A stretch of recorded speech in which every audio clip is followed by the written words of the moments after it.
नमस्कार। आज हम भगवद गीता के छठे अध्याय ध्यान योग जिसे कहते हैं उस पर थोड़ी बात करेंगे। हमारे पास ध्यान योग, मन और आत्मानुशासन नाम से एक व्याख्या है, तो उसी के आधार पर समझने की कोशिश करेंगे कि ध्यान से आत्म साक्षात्कार का रास्ता कैसे तय होता है। तो शुरुआत में ही एक बहुत जरूरी बात कही गई है इसमें कि भाई सच्चा योगी या सन्यासी कौन है। वो नहीं जिसने बस काम करना छोड़ दिया, बल्कि वो जो अपने काम के फल की मतलब नतीजे की इच्छा किए बिना अपना कर्तव्य करता है। हाँ बिल्कुल, जोर कर्म छोड़ने पर नहीं है, बल्कि कर्म करते हुए भी उसके नतीजे से मन को अलग रखने पर है। यही तो निष्काम कर्म का सार है ना।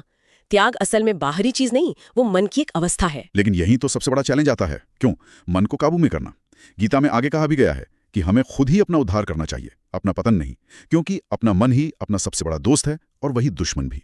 ये बात सोचने वाली है। बिल्कुल। और यहीं पर सेल्फ डिसिप्लिन मतलब आत्मानुशासन कितना जरूरी है ये साफ हो जाता है। मन को साधना तो पड़ेगा। ये जो व्याख्या है ये ध्यान की तैयारी के बारे में भी बताती है कि जगह कैसी हो, शांत, साफ, आसन कैसा हो, स्थिर, ताकि शरीर और मन दोनों टिक सकें। मतलब बाहरी और अंदरूनी दोनों तरह की तैयारी। हाँ, और जब मन सज जाता है तो उसकी तुलना एक बहुत बहुत सुंदर उपमा से की गई है।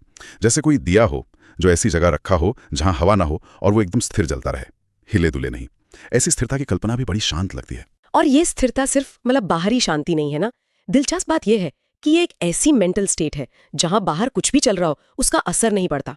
और इसी अवस्था में, जैसा इस टेक्स्ट में बताया है, गहरे ध्यान से वो अनुभव होता है जिसे इंद्रियों से परे का आनंद कहते हैं, जो आम सुख दुख वाली फीलिंग से बिल्कुल अलग होता है। पर ये सुनने में जितना आसान लगता है उतना है नहीं। खुद अर्जुन ये मुश्किल बताते हैं। वो कहते हैं कि भाई मन तो बड़ा चंचल है, बड़ा जिद्दी है, ताकतवर है। इसे वश में करना तो ऐसा है जैसे हवा को काबू करना, बहुत मुश्किल। ये बात तो शायद हम सब कहीं ना कहीं रोज महसूस करते हैं। सही कहा, बिल्कुल। और यहीं पर श्री कृष्ण का जो आश्वासन है वो बहुत मायने रखता है। वो मानते हैं कि हाँ, मन चंचल है, मुश्किल है साधना, पर नामुमकिन नहीं। कहते हैं कि अभ्यास और वैराग्य, इनसे इसे वश में किया जा सकता है। अभ्यास मतलब लगातार कोशिश करते रहना, और वैराग्य यानी दुनियावी चीजों और नतीजों से एक तरह की मानसिक दूरी रखना, उनके मोह में नहीं फंसना। ये दो चीजें एक तरह से सेल्फ कंट्रोल की चाबी हैं। अच्छा, तो फिर ये जो योगी है जो इस रास्ते पर चलता है, उसे कहाँ रखा गया है? मतलब उसका क्या दर्जा है? हाँ, ये भी एक महत्वपूर्ण बात है। ये व्याख्या बताती है कि ऐसा योगी तपस्वियों से भी श्रेष्ठ है, सिर्फ ज्ञान की बातें करने वालों से या सिर्फ कर्मकांड करने वालों से भी, उनसे भी ऊपर। इसीलिए अर्जुन को योगी बनने को कहा गया है। इससे पता चलता है कि ये रास्ता कितना महत्वपूर्ण माना गया है। और क्या सभी योगियों में भी कोई सबसे श्रेष्ठ है या सब एक जैसे? हाँ, आखिर में इस पर भी बात आती है। कहा गया है कि सभी योगियों में भी सबसे श्रेष्ठ वो है जो पूरी श्रद्धा और विश्वास के साथ अपने मन को ईश्वर में लगाकर लगातार उनका ध्यान करता है, भजन करता है। यहाँ आकर ध्यान योग में भक्ति का तत्व जुड़ जाता है। तो ये सिर्फ एक मानसिक कसरत नहीं रह जाती, बल्कि दिल से जुड़ाव बन जाता है। ये इसे एक तरह से पूरा करता है। तो अगर इस पूरी बातचीत को समेटें तो हमने देखा कि शुरुआत होती है कर्मफल से, अनासक्ति से। फिर लगातार कोशिश यानी अभ्यास और मानसिक दूरी यानी वैराग्य, इनसे मन को साधा जाता है।